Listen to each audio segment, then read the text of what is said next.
Today, we're going to fix a joystick on a controller with Ultra V Repair.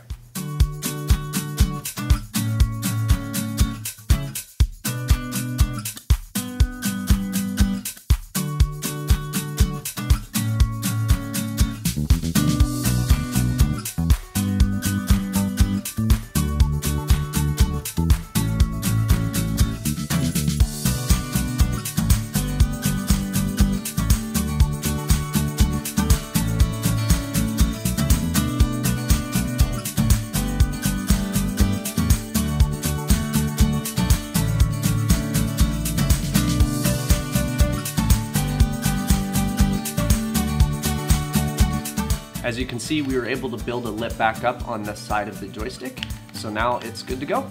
As always, thanks for watching our videos. If you'd like more info, check us out at ultravrepair.com or on Instagram, Cornerstone Products Group.